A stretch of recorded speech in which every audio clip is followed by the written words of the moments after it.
What's up, YouTube? Welcome back to the studio. So we got some big news coming out of the MCU with Kevin Feige and all those guys over there in Disney. And two things that has been running amok on the internet for the past week. First things first, like, comment, subscribe, share it to friends and family that love anime, comics, and gaming. All right, so first things first. Thunderbolt Ross. Now we all know William Hurt had passed away earlier this year, and he played Thunderbolt Ross in the MCU. He's been playing Thunderbolt Ross for many years, actually, even back when the Incredible Hulk was around and all that jazz. But he passed away, may his soul rest in paradise and all that stuff. But they're recasting him, and the rumor is it's gonna be Han Solo himself, Harrison Ford. And I'm like, yeah, I can see it. I can see it. Now, Thunderbolt Ross is an old guy. He's always going to be an old guy in the comic book. So, an old guy that screams at, clouds, that type of guy. So, with him being replaced, not replaced, but being recast, I'm looking forward to it. Hopefully this is true, because this is pretty cool. Now, they said it was supposed to be announced at D23, but due to Harrison Ford also being in Indiana Jones, they were like, let's hold off on that, or like, no, can't do that, or whatever. I'm just like, because they wanted to have Harrison Ford focus on Indiana Jones and not the Thunderbolts. And I'm like, why can't he do both? Like, have the crowd go fucking nuts on both sides. And they were like, no, the reason why is because we want the fans to be focused on Indiana Jones and not, the Thunderbolts, because they'll be talking about the Thunderbolts more than they talk about Indiana Jones. And honestly, I agree with them on that one, because we are going to talk about Thunderbolts more than Indiana Jones, because we had like how many Indiana Jones movies? Like, I haven't watched any of the movies. I'm not really a fan of it, but I know people do like Indiana Jones, and if you like it, then sure. If you like it, I love it. Whatever, float your boat, kid.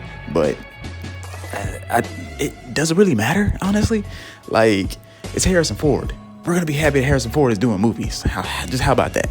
But it is what it is. That's their logic. So then we switch over to another Disney Plus show that's becoming a movie, and that's Armor Wars. Now, to give you a little brief history on what Armor Wars is all about, Armor Wars is a storyline that goes down in the Marvel comic books, and it's based off of Iron Man. Tony Stark's tech gets stolen, and it's being used for all the wrong reasons, and he has to go back and get it all. And so I forgot how many issues and how many volumes the story went, but it's a really good story. You should go read it, honestly. You should go read it. I'm gonna do a video on it later on, so you guys can get like the full summary and synopsis of the story. But pretty much, it's not becoming a Disney Plus series. Now, I was a little agitated by that, but then when they said it's gonna be a feature-length film, I'm like, all right. I guess I'll bite. Because let's be real, Armor Wars is pretty much Iron Man 4 in my eyes. Like, it's pretty much Iron Man 4 without Iron Man. But the thing is that kind of agitated me was I wanted to see a lot of their villains, Iron Man's villains, pop up. Even though like they used Whiplash already, they already used Ironmonger. They could have used Crimson Dynamo. They could have used, like, I forgot the one villain who uses, like, he's kind of like Mr. Freeze, but he's not Mr. Freeze. He has a lot of villains. I would say Mandarin, but the Mandarin popped up in Shang-Chi. So, like, there's a lot of villains they can use for Iron Man. Technovore, if Technovore is a thing, and all that jazz. So Pepper Potts is probably gonna pop up. Ironheart, they already said she's popping up. Of course, Don Cheadle's popping up because the story's about him. And that's the thing that I like too. War Machine, he's only been a side character for so many movies. Like, yeah, he pops up, he does some major things, but after that, he's kind of not there anymore. Like, for instance, in Civil War, when he becomes paralyzed from the waist down, you really don't see him as much. When you do, you see him in rehab.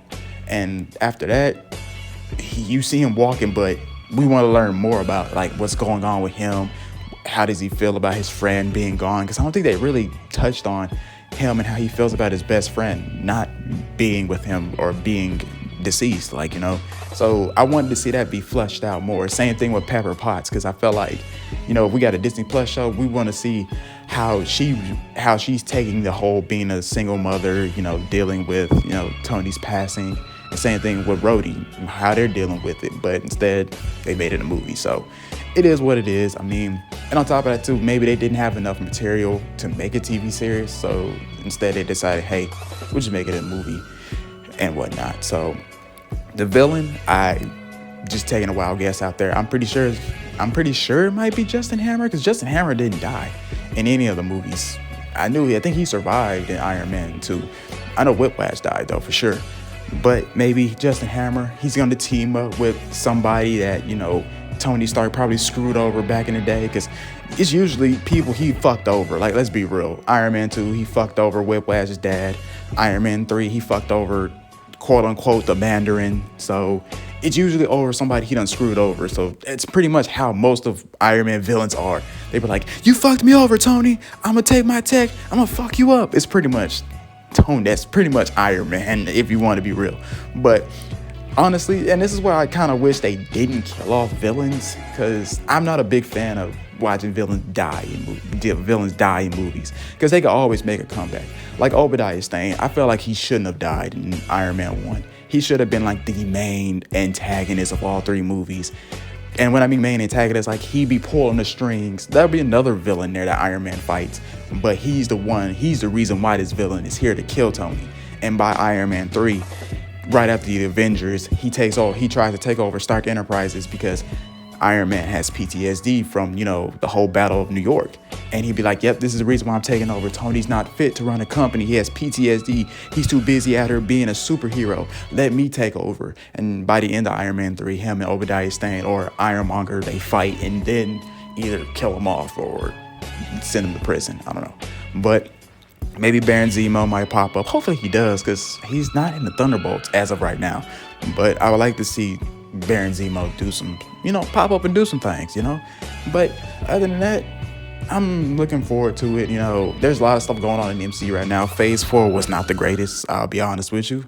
Like, I think the only good thing that, in my opinion, that came out that was good was WandaVision. It started off slow, but it is what it is. I mean, I liked it.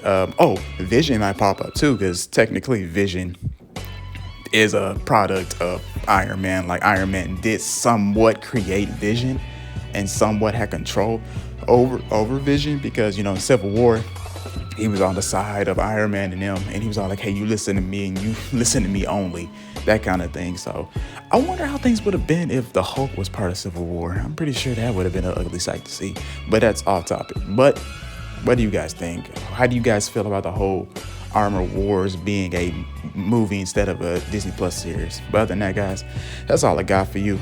Hope you guys are taking care of yourselves. Hopefully, you're drinking some water out there. Hopefully, you're enjoying this cool weather that we're finally getting. Also, if you are stuck in Florida and you're having to deal with Hurricane Ian, I'm keeping you guys in my prayers.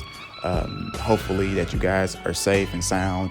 I have some friends down there that watch my YouTube videos. Hopefully you guys are being safe and sound. Other than that, guys, I love y'all. Take care. Peace.